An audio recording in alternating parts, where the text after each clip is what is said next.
One thing I've noticed, a lot of these venues, people are sometimes not paying as much attention. They're talking, chatting, having fun with their friends. And when Anthony starts doing a song, I've noticed that people just kind of stop talking and pay attention.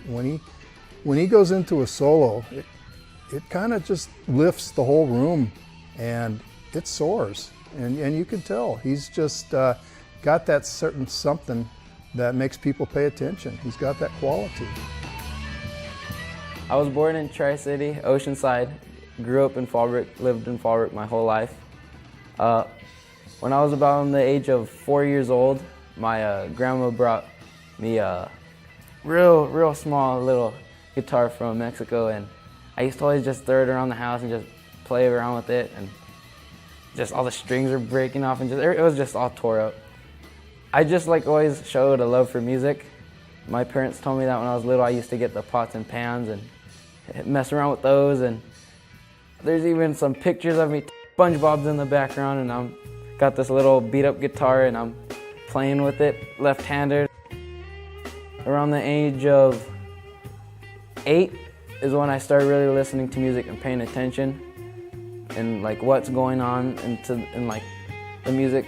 Instead of just hearing it on the radio, I was actually taking the time to go and look up songs and different bands and stuff like that. And at the age of 9 is when I wanted to play guitar. So I remember one whole summer I ended up doing odd jobs, mowing lawns, all that stuff. And I bought this $100 guitar at Costco from Indonesia. Came in a box with a little amp and everything in this just cardboard box.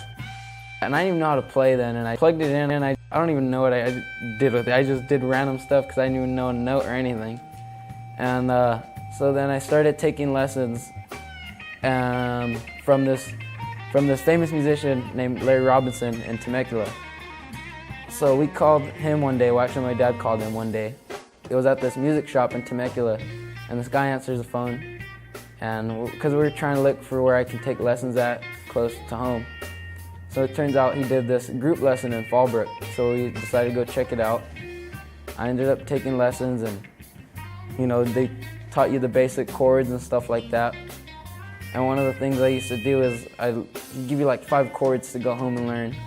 And then I remember I used to come back the next week with 2 more that you never even told us about. I just look it up, like charts, almost like tablature almost, I guess. But it just kind of tells you where to place your fingers at. And so then by that time he said that I was the best student in the class. We thought he was just lying, he probably told it to everybody. But after that he said he wanted to do private lessons with me, and he said he hasn't done private lessons in about 15 years. So we said okay, did that. And one of the things that ended up happening every time, because I wanted to learn how to read music, one of the things that happened every single time, we ended up just jamming. He would teach me some chord structure or a scale or whatever, and we'd end up just jamming. I never learned how to read music. And so finally, we really took the time, paid attention, okay, this is what we gotta do. Got to the point where he said, okay, I'm gonna have to give you off to somebody else who's gonna teach you. Robin Rita, I believe his name was, if I pronounced that right, in Temecula. And he took me under his wing and taught me scales and stuff like that. Because at the time I didn't know how to solo or anything, I just only knew how to play rhythm. So he taught me some chords and stuff like that and some other scales. And then by the age of 10, I joined this program in Oceanside, no, Vista actually, called the School of Rock.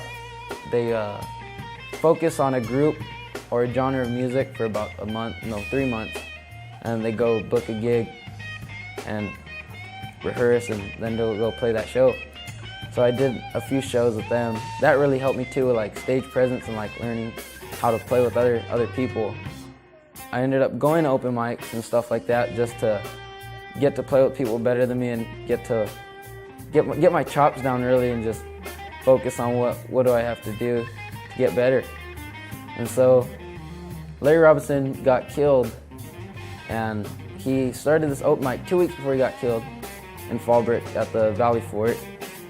And so when he got killed, they carried it on in tribute to him. They carried on the open mic, and I met this guy, Paul Alvarado, this guitar player, and when I first met him, I didn't know what to expect, like, cause I just seen this guy up there wailing. I was like, damn, he was just sick.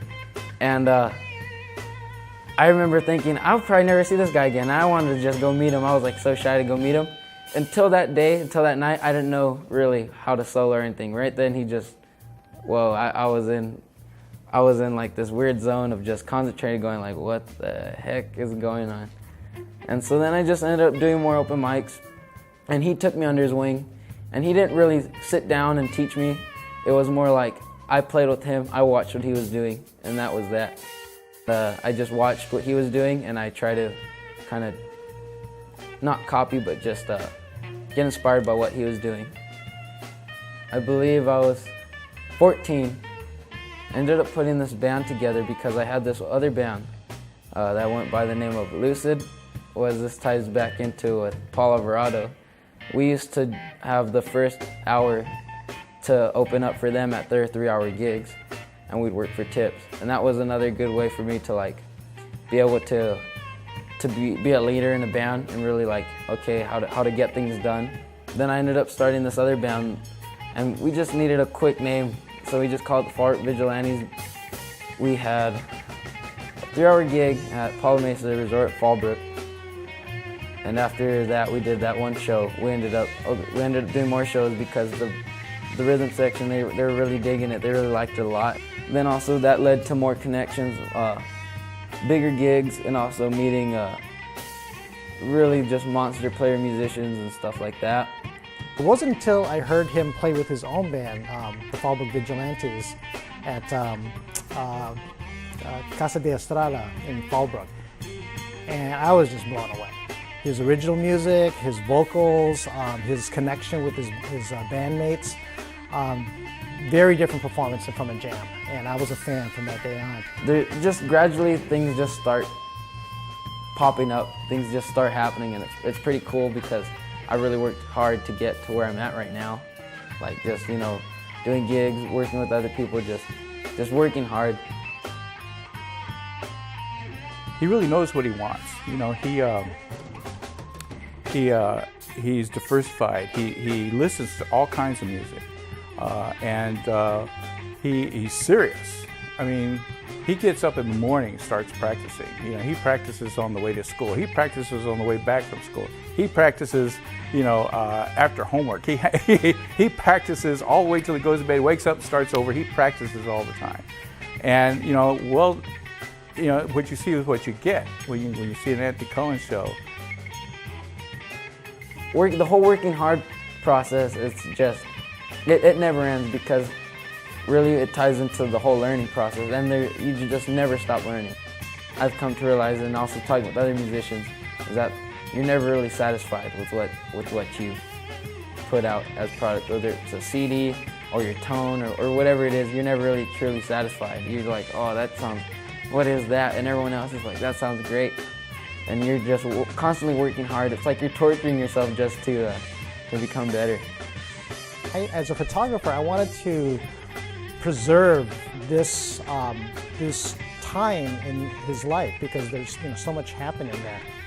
And I was at the time I was in the process of building this portfolio called The Blues in A, featuring different blues artists in San Diego. And I thought Anthony would be a great addition to this. Having fun on stage. I've never felt that playing has been work.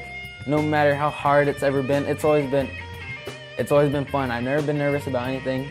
No matter how big the crowd has been or the caliber of players I'm playing with, it's always been like, okay, this is what we're gonna do, because I'm gonna tell you right now, I'm gonna get mine when I get up on that stage. When I get up on that stage, I'm gonna show what I can do. I wanna have fun when I'm on stage. No matter who I'm playing with, I want it to be where we sound good, but there's also something to watch. And that's what I think makes a good show. At BOOGIE magazine, we put him on the cover of our, the June issue. You know, we're real happy. The way the story came out was just the way Anthony talks. You know, it was just the way it's him. You know, and that's what we wanted. Is no fluffing, no nothing. He's just, you know, that's Anthony, and we love Anthony.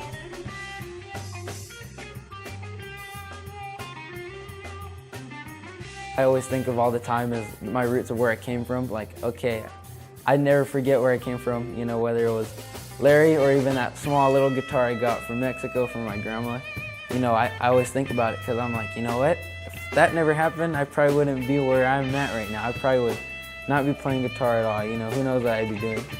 So I'm pretty blessed that I ended up picking up the guitar when I did. And it's been a fun ride, and I can't wait to see what happens next. And this is a kid who is going places. And we created a memento to preserve this passage of his life. I'm Anthony Cullins, and this is my story.